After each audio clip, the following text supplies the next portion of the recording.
মধ্যরাতের নীরবতা ভেঙে আচমকাই কেঁপে ওঠে তেল আবিবের আকাশ। কয়েক সেকেন্ডের মধ্যেই শহর জুড়ে বেঁচে ওঠে সাইরেন। মানুষ ছুটে যায় বাংকারে, কেউ দৌড়ে নামে আন্ডারগ্রাউন্ড শেল্টারে। ইয়েমেনের হুতি বিদ্রোহীরা ইসরায়েলের উদ্দেশ্যে ছুড়ে দিয়েছে একের পর এক ক্ষেপণাস্ত্র। আইডিএফ নিশ্চিত করেছে এই হামলায় তেল আবিব সহ মধ্য ইসরায়েলের বিভিন্ন এলাকায় তীব্র সতর্ক সংকেত বাজতে শুরু করে। ইসরায়েলের আর্মি রেডিওর সাংবাদিক দরন কাদুত জানিয়েছেন, মাত্র এক সপ্তাহ আগে ইসরায়েলি বাহিনীর হামলায় নিহত হয় হুতিদের এক শীর্ষ নেতা। প্রতিশোধ নিতেই এবার সরাসরি ইসরায়েলকে লক্ষ্য করে ক্ষেপণাস্ত্র হামলা চালায় তারা। তার ভাষায়, গত সপ্তাহেও হুতিরা 4টি ব্যালিস্টিক ক্ষেপণাস্ত্র এবং 2টি ড্রোন পাঠিয়েছিল, কিন্তু সেগুলো সীমান্ত পেরোনোর আগেই ধ্বংস করে দেওয়া হয়েছিল। এবার তাদের ক্ষেপণাস্ত্র অনেক দূর প্রবেশ করতে পেরেছে। দ্য জেরুজালেম পোস্টের বিশ্লেষণ বলছে, হুতিদের সর্বশেষ হামলায় নতুন ধরনের অস্ত্র ব্যবহারের প্রমাণ মিলেছে।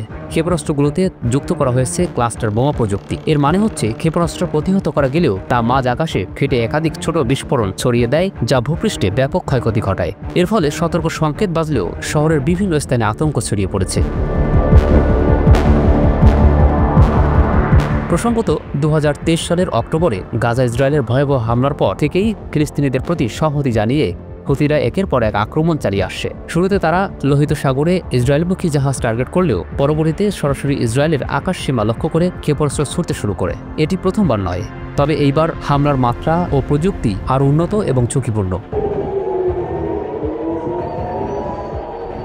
আইডিএফ জানিয়েছে, তাদের আকাশ প্রতিরক্ষা ব্যবস্থা, আয়রন ডোম এবং অ্যারো সিস্টেম সক্রিয় হয়ে বেশিরভাগ ক্ষেপণাস্ত্র আকাশেই ধ্বংস করেছে। তবুও ক্লাস্টার বোমার কারণে কিছু এলাকায় বিস্ফোরণের শব্দ শোনা গেছে। স্থানীয় গণমাধ্যম জানিয়েছে, আতঙ্কে কয়েক মিনিটের মধ্যেই আশ্রয়কেন্দ্রে হাজার হাজার মানুষ ঢুকে পড়ে। গাজার মানবিক সংকট এরই মধ্যে ভয়াবহ রূপ নিয়েছে। জাতিসংঘের সর্বশেষ তথ্য অনুযায়ী ইসরায়েলি হামলায় এখন পর্যন্ত নিহত হয়েছেন 63,000-এরও বেশি ফিলিস্তিনি। আহত হয়েছেন আরও প্রায় 1,61,000 মানুষ। ধ্বংসস্তূপে চাওয়া পরে প্রতিদিন উদ্ধার হচ্ছে অসংখ্য লাশ। হাসপাতালগুলোতে নেই পর্যাপ্ত ঔষধ। আন্তর্জাতিক মহল যুদ্ধবিরতির দাবি তুললেও তেল আবিব তা মানছে না। বিশ্লেষকরা বলছেন, গাজার এই পরিস্থিতি ইয়েমেনের হুতিদের জন্য নতুন এক রাজনৈতিক সুযোগ তৈরি করেছে। তারা নিজেদেরকে ফিলিস্তিনিদের রক্ষক হিসেবে উপস্থাপন করছে এবং মধ্যপ্রাচ্যে প্রভাব বিস্তার করতে চাইছে। এ কারণে ইসরায়েলকে সরাসরি নিশানা করার মাধ্যমে তারা আন্তর্জাতিক পর্যায়ে নিজেদের উপস্থিতি জানান দিচ্ছে।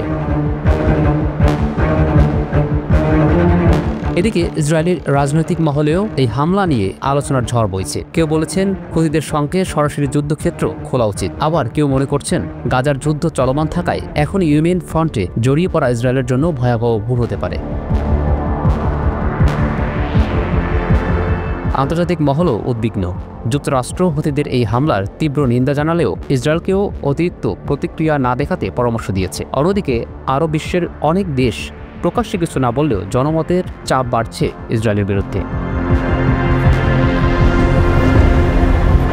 সবশেষ বিশেষজ্ঞরা বলছেন, হুতিদের এই ক্ষেপণাস্ত্র হামলা শুধু একটি প্রতিশোধ নয়, বরং ইসরায়েলের নিরাপত্তা ব্যবস্থার জন্য বড় হুমকি। ক্লাস্টার বোমার ব্যবহার নতুন এক মাত্রা যোগ করেছে, যা ভবিষ্যতে আরও ভয়াবহ রূপ নিতে পারে।